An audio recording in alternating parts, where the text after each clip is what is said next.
Hi everyone, TimaeuSS here.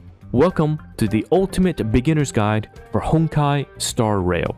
By the end of this video, you will know everything you need to know about the game. We're going to go over topics such as character progression, the various game modes and game mechanics in the game, as well as the early and mid-game resource and focus. Now, this game is sponsored by Hoyoverse.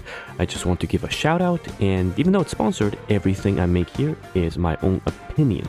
Because I love the game and I participated in CPT 2 and 3, and I just want to share my knowledge of the game to all the players that are trying out this wonderful, wonderful game.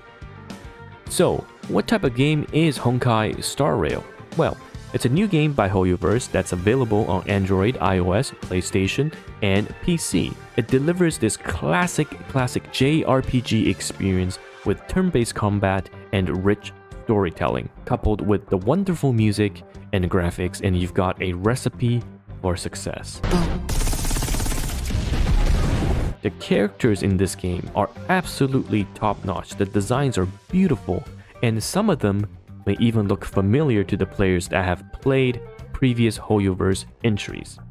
Now, we have, of course, the Western tier list from Pridewin.gg based on CPT 3, and we've got from the Chinese websites their own tier list from someone who has completed everything maxed level, and this is their breakdown. I'll go into the tier list in a separate video going over the differences, but as you can see, there are a lot of similarities after the various testings from each party. And as you can see from the character detail screen, there are a couple of things that we can do to make our units stronger and help us with our progression. Well, right off the bat, as you can see, all of the characters, they have a level, and the current max level, as we know from CPT 3, is 80. Now, the level cap is actually tied behind your equilibrium level, which is another thing that is tied between your character account and the world of bosses, the world of mobs. So I'll talk about that in greater detail, but all you have to know is as you progress with your character and with your account level, you'll be able to level your units later on. Looking at the characters, of course, you have your stats, but more importantly, you have your skills. This is what defines the unit. You have your basic attack, which is pretty much the same with everyone. Then you have your skills, your ultimate. So the skills are the ones you use in combat. The ultimate are the ones that you use when your ultimate gauge is full. It's a very, very strong and powerful attack. And your talent, which usually is a passive that affects how your unit operates and has that synergistic value. And the technique, which is something you use outside of combat on the map. With these, you can upgrade them by going into your traces. So your traces offer you the upgrades for the basic attack, the skills, the ultimate, as well as everything else. It also gives additional stats. So you can see sometimes the characters get attack, gets crit, but a lot of them are locked behind your eidolons, which are locked behind dupes. Now, this is not to say you have to max your character with dupes. A lot of the units are fine with 0 dupes. There is also a light cone. So this is the light cone, which is, you can think of it as a weapon, and each light cone has their own ability unique to the path. So each unit has a different path, and of course that's going to change how the light cone affects you, because if you were to equip this, for example, Sele's light cone to another support unit, it would not trigger the passive buff or defect from the light cone. So not only do you get some stats from the light cone, you also get the ability, which is game changing if it has really good synergy with the unit. Of course, this is also upgradable, so you can upgrade your light cones along with the levels of your characters. So after that, it's relics, or I like to call it gear. So you have your gear. In this game, Star Rail, it's 4+2. So you have your 4 outer gear on the outside and your 2 inner gear. With your outer gears, you have a main stat and then substats. Again, we just talked about this very, very briefly in this video. Just know that 4 gears, and you definitely want the correct substat as well as the correct main stat, but in the beginning, just focus on the main stat because it'll be very difficult to farm that until much later. And you have your 2 inner pieces, which are also important but is unlocked at a later time. So you have 4+2 as your gear section, and that's pretty much all the ways you can upgrade a character: the levels, the skills, the light cones, the traces, the relics, which are the gears, and then the dupes, the eidolons. So now, talking about all of this and segueing into the island launch, how free to play is this game exactly? Well, I've got good news for you. This game is completely free to play friendly in the sense that you can use the free units the game gives you to beat all of the content, well, at least all of the content we knew about in CBT 3. Right, you don't need to even pull anything. As you can see, we've got the trio here and Natasha the healer, which you unlock later on, and these 4 characters are also free. The games give them to you. Now, what about the players that want to pull for their favorite husbandos or favorite waifus? What's that looking like for them? So the gacha system in this game is very similar to Genshin Impact. You have your rate up a limited character banner alongside the limited weapons banner. Now for the rate up character banner, your soft pity starts kicking slightly around 70 pulls all the way to 90, and that's when you hit the soft pity cap and you get a 50% chance to pull the on banner SSR or not. If you don't get the character the first time around, the next time you hit that soft pity or the hard pity in this case, you'll be getting the on banner SSR for sure, and then everything resets.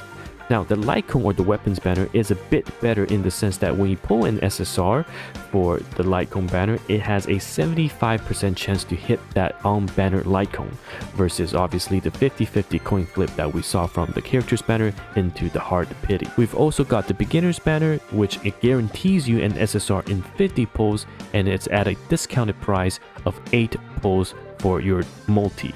However, please make sure that after you pull the SSR in that beginner's pull, stop, because it doesn't guarantee you another SSR. So once you hit that, you can stop. As for the regular banners, we have our regular banner. It doesn't include the limited rate ups that will be cycling every few weeks.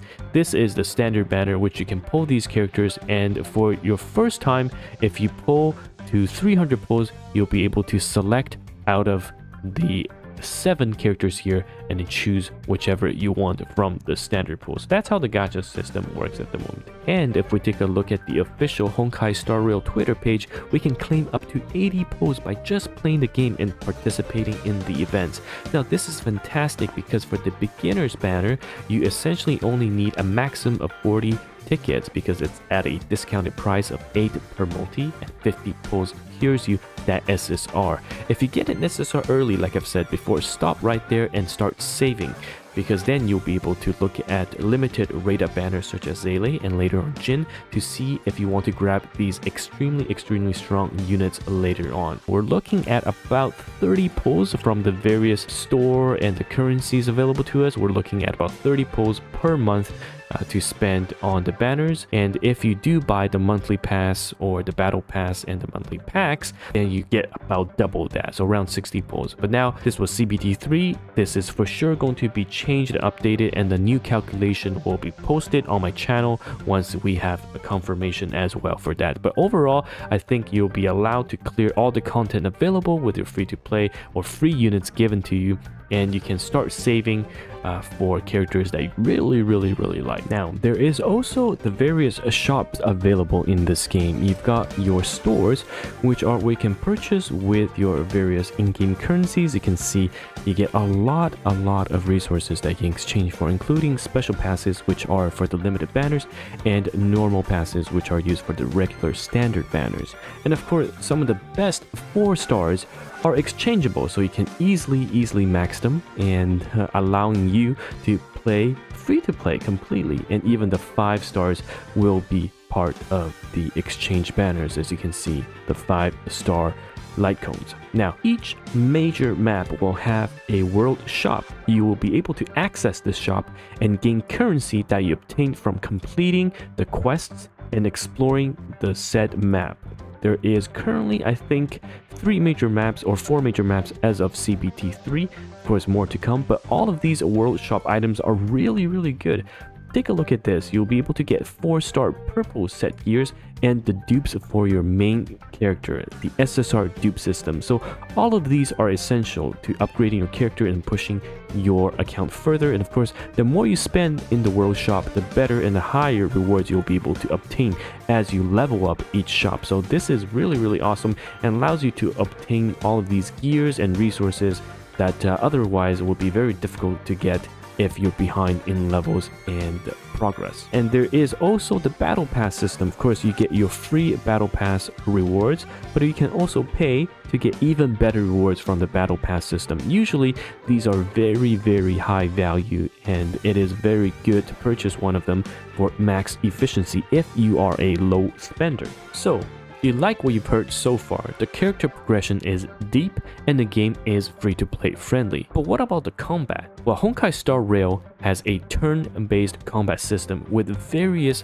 game mechanics that are very reminiscent of some of the other older JRPGs. So let's talk about it. Again, in this video, I'll be very brief on the basic mechanics, but I will be releasing very in-depth dedicated videos on my channel to talk about these mechanics in detail.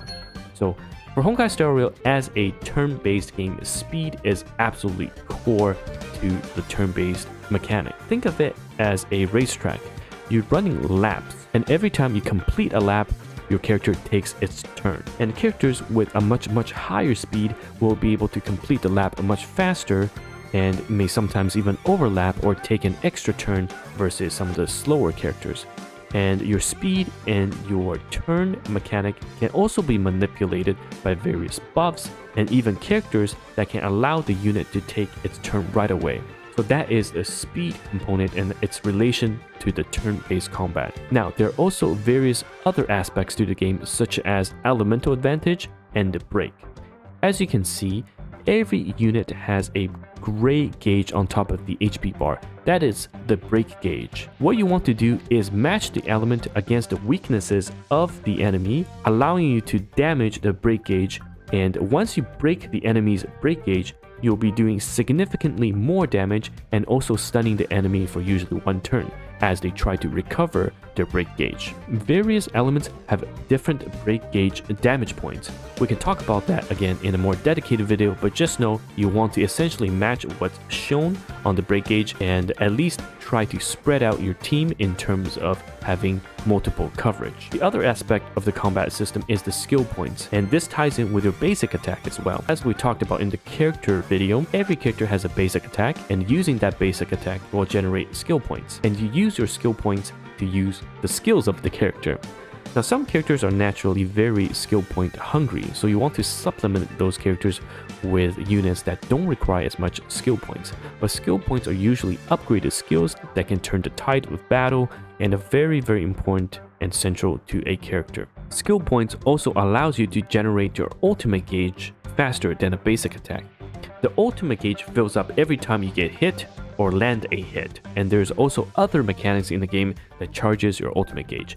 But once it's full, you can use your ultimate and actually cut and immediately take the next turn. Now this opens up limitless possibilities. You can now cut your turn and manipulate your turn order based on when you activate your ultimate. And the ultimates are usually very strong attacks or skills that will significantly buff your team. And finally, there is the technique system. The technique is something that you use before you engage an enemy. Usually it's in the form of a self buff or an attack that will allow you to do more damage or more break gauge damage to the enemy before the combat starts, gaining that extra advantage. All of this knowledge about combat mechanics perfectly translates into better team building. Initially, as you're starting out, of course, you're just going to use the free units provided to you, but it's already going to shape up the standard bread and butter team. You've got your tank in the main character, your damage dealer in Dang Heng, your support in March 7th, and of course, the healer in Natasha. And that's when you've got the basic team setup. One support, one DPS, one tank, and one healer. Later on, as you get stronger, you can actually swap out the tank for another support. So now you have dual support helping with the survivability of the team or helping with the damage output from the main damage dealer. So now you've theory crafted the perfect team and you're ready to rise to the challenge. However, this is where our journey ends for part 1 of the complete beginner's guide. And thank you so much if you have stayed this far. In part 2, we'll take a look at the early, mid, and end game content available to us in Honkai Star Rail. And special shout out by Hoyoverse for sponsoring this video and for making this happen. Of course, everything we'll cover in the second part is going to be very crucial as well. We'll talk about the stamina usage and my thoughts on whether or not you should be pushing content fast or saving some of the stamina pots for later. There are different takes on it, and I'm going to offer my opinion as well. As always, it's TimaeuSS here, and everything we've covered here is merely just the surface, helping the beginners get a better understanding of the game. As always, it's TimaeuSS here, and thank you again for watching this video, and I'll see you guys in part 2 of the complete beginner's guide. Goodbye now.